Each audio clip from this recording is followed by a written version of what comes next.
Good evening, everyone. This is Wayne, and this is the video version of the trade report for Tuesday, June 6th, 2018. Well, the markets have obviously decided that the upside is the right side, but how long can this continue? Stay tuned to find out more.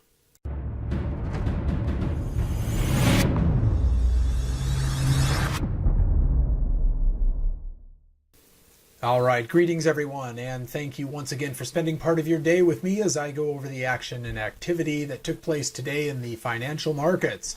Well, as you can see, we definitely had a bullish bias to the day, even though there was a time early on when the markets definitively wanted to go lower and did, but there was really no reason or rhyme, as it were, for that to happen, which was a little bit befuddling because I was looking for anything, something in the news, an economic report, something tweeted, I don't know, anything, and there was nothing.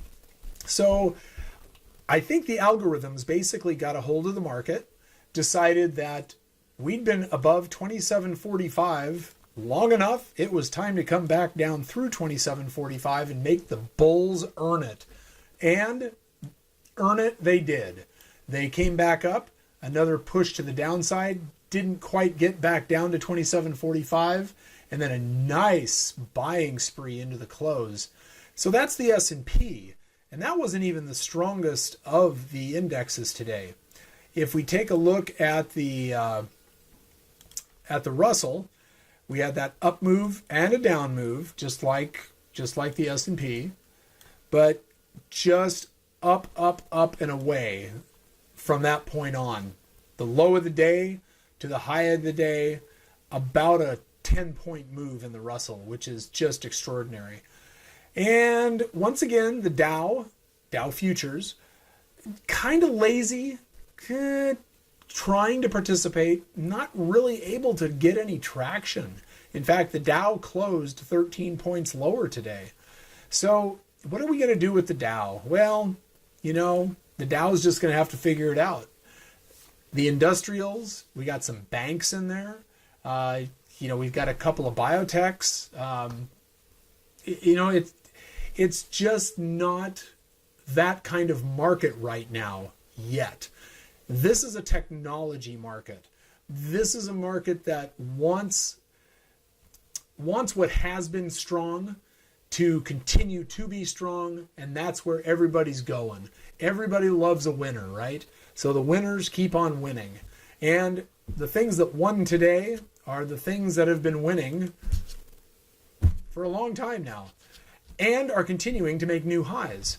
So if we take a look at the market, and the first thing we're looking at here is crude oil, which was not a winner, but we will bring up a chart of one of my favorite stocks, and that would be Amazon. And Amazon continues to climb higher. It put in a $16.99 print today, $1 short of $1,700. But you can see this climb, just a beautiful trajectory to the upside. And it closed above the 1272. That means the next stop is the 1618. 1736.49, folks. Wow, that's another 40 points from where we are right now. Will that happen tomorrow? It could. Amazon can move that much in a day. I would like to think that it's going to take a couple of days just because that big of a move up usually is followed by pullbacks, something like this. And that's not something I'm necessarily interested in seeing. What would be healthy is a nice little pullback tomorrow, maybe another try at the 1272, and then just a smattering of moves to the upside. We'll see. That would be in keeping with what I guess I would characterize as best practices for the market to go higher and to stay higher. Markets that just go higher for the sake of going higher and continue to get bought get unstable. And they become precarious, and they become fragile, and they are at risk of going lower. And that's typically what we find in markets that get overbought. Right now, we are in an accumulation cycle, so having a down day or two would be healthy. Currently, we are in a 1, 2, 3, 4, 5, 6, 7, 8, 9-day uptrend in Amazon. It's getting a little overbought here. Just, I mean, it's Amazon, but that's a lot of up days in a row without taking a breather. So we'll see what happens tomorrow. I think this market's going to go higher tomorrow. So, if Amazon goes higher with the rest of the market, so be it. It is a market leader, so it would make sense for it to go higher, but it's getting to that point now where this rally it's on is a little bit long in the tooth. I am not bemoaning it. I'm not disparaging it. I'm just looking at it from the standpoint of what would be, as I said, in keeping with best practices, that would be a pullback. All right, let's take a look at Netflix. I believe Netflix put in another new high today. Yes, a new all-time high and a new intraday high. And Nvidia, we've got, I believe, a new all-time high. Yep, new all-time high, new intraday high. Microsoft can't be stopped, by the way. New all-time high, new intraday high. Looks like the 1618 is the next target at 103.52. Sure, it can get there this week. There's 3 more trading days left in this week, and we're at 102.19. That's $1.33 to go higher. I think it can do that. The ATR, the average true range on Microsoft, is $1.65, so it could get there tomorrow. So a big pop to the upside tomorrow, followed by some selling, would be kind of a nice anchoring effect for the bulls.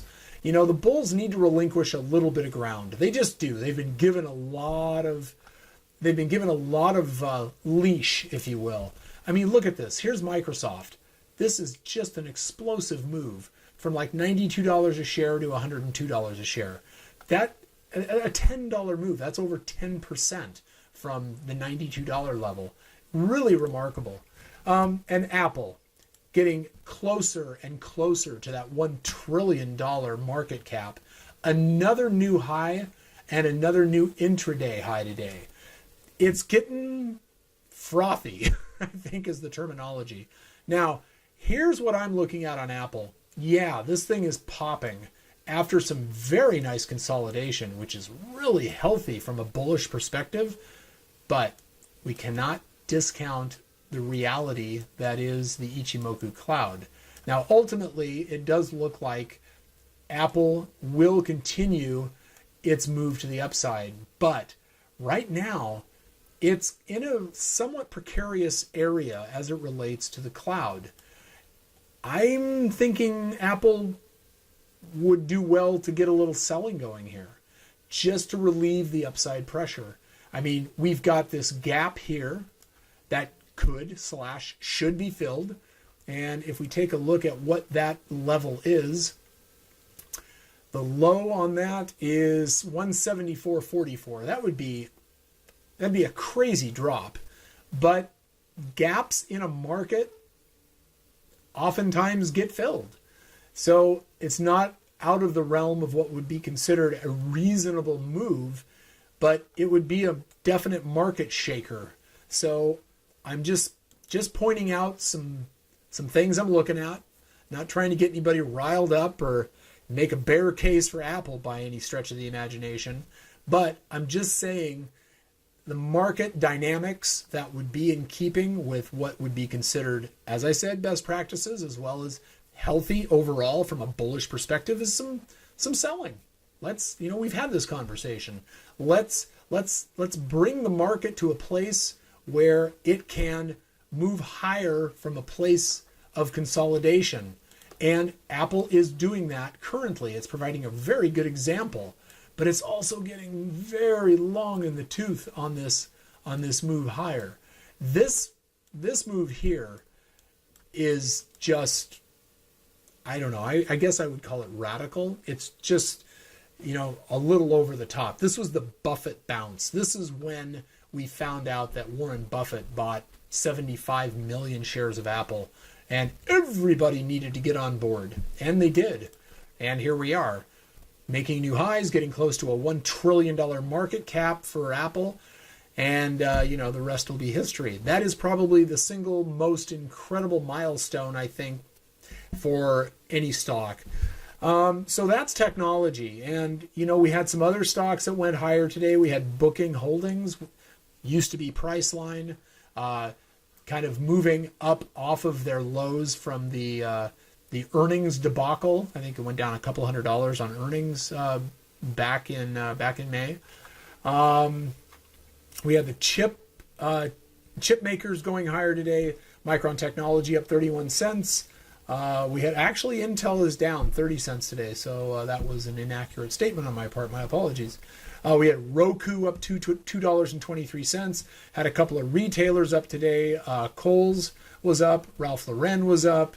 Some things are happening in the market. We're getting some stirring going on. The markets are beginning to remember what it's like to go higher and to be bullish and not be subject to significant levels of volatility. And on that subject, we will take a look at the VIX, which did go red today. And it was up in the green for a little while at the beginning of the day on that pullback I showed you. But now we're beginning to move to the downside. So we've got this kind of perpetual downtrend, and all of a sudden we're starting to peak below this trend line. If we go below the trend line again, that will be one of the signals for a confirmation of going higher. So we'll see what happens. And don't forget about this little area here. We could still go something like that. That's going to be in play for, let's see, about another week. And then, who knows? I'm not saying we're just going to go up forever at that point. But if we're able to make our way past this area of the cloud on the VIX without going up through it, I think this market's going to go much higher. So we'll see what happens. This little anomalous pop here with a buy signal was met with a sell signal 2 days ago, and now we're moving down below the trend line, and the VIX is once again trading at $12.40, which is getting down there. We'll see how it all plays out as the week progresses / unfolds, and right now everything is still looking like it's bullish. And I do want to show you a trade that I got into today.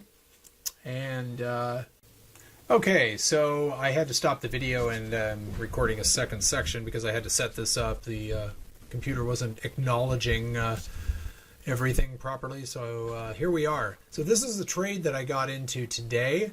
I basically bought a double butterfly in the gold futures contract.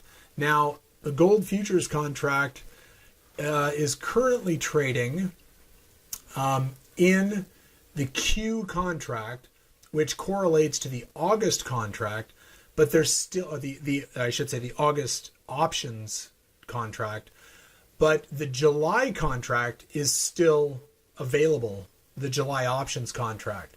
So with 21 days till expiration, what I did is I bought, as I said, a double butterfly. And what that means is I bought one call butterfly and one put butterfly. Now my total investment in the trade, let me get that risk profile up, is $300. And you can see right down in this corner, when I rest my cursor right here where price is currently trading in the gold contract, that cyan number 627.18, that's the date of expiration, and the total amount at risk in this trade. So this line right here defines how much risk I have in the trade. Now, this profit tent and this profit tent define how much profit I have available to me in the trade, provided price moves into that tent as it goes lower or moves into the tent to the upside as it goes higher. So this is the call butterfly on this side, and this is the put butterfly on this side. So what I want to have happen, and you can see this magenta line. Let me get the the magenta line is kind of this swooping, drooping, and swooping again and drooping again line that designates profit and loss. So with a down move, any move above this line right here, which is the break-even line, that's the line I just drew, this designates profit as this magenta line moves above this break-even line. So let me go ahead and erase all of that.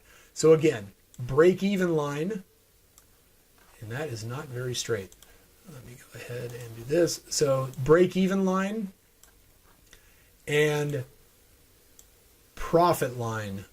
So if you look down in that corner again, right here, and with my cursor, you can see the profit potential. So if gold moves down to $1,250 an ounce from where it currently is tomorrow or the next day, this will be a $650 trade. If it moves up to $1,340 or $1,350, it'll be a $400 to $500 trade. Even if it moves up about $20 from where it is, it'll be about a $125 trade. So I'm not looking to kill it on this trade. It would be great if gold made a big move down into one of these profit tents. And I've got 21 days to wait for this to happen, which is a long time. I think gold has the potential to move between $20 and $30 in one direction or another. And it doesn't matter which direction it moves. So basically I'm looking for a $200 to $300 profit on this trade. And that for a very minimal investment, a very minimal risk. $310 of risk to make $200 to $300. That's a 1-to-1. That's a very good risk-reward ratio. Now, of course, gold has to do something. If it just stays here for the next 21 days, if gold doesn't move, well, what's going to happen is this magenta line is going to become more and more conformed to this cyan line, and my profit will be no more profit, it'll be a loss. This magenta line will dip the closer we get to expiration and conform with this cyan line. So I'll be watching this every day. I'm looking for, as I said, about a $20 plus move in gold in one direction or another. And if it moves more, great. As I said, a move into the profit tent would be fantastic. That would be about a $400 or $500 trade. 21 days, $20 move. I'll keep you all apprised of how it's going. And so that's my trade of the day, if you will. Just saw that setting up, thought, you know what? I've got to engage. I did. I'm happy to have done it. And there we go. So we got about 6 minutes until quiet time in the futures. And you can see technology is continuing to move higher. We're getting more and more. And the S&P is moving higher. The Russell is moving higher. Even the Dow's getting a little bit of a groove on here. And it looks like oil is even moving higher. Geez, we're getting, I was going to say a trifecta, but there's 5 of them. So a quintecta? I don't know. Anyway, so markets are moving higher. I think there's more to come. I think we just have finally found some bullish traction. We're ready to rock and roll, and we'll see what happens tomorrow, folks. All right, thanks for tuning in. Thanks for being part of the program. I'm still working on the Patreon site, which I'm very excited to get up and running for all of you, and we can consolidate our efforts, and I can begin kind of catering more to your desires, your needs, your suggestions, and do so in a membership area that, you know, we can all support one another, and I can provide the content, and, you know, we can really make a lot of things happen for ourselves. I want everyone who chooses to participate in the content that I provide to be profitable. I want, and that's why I showed you that trade that I just made in gold. that it's very doable for a very, very small amount of risk. And butterflies are magical. They're very, very important trade strategies. They don't work in all situations, but when you find a trade like the one I just showed you, they become extremely powerful. So with that, trade safe, trade what you see if you choose to trade at all. Good night and good trading.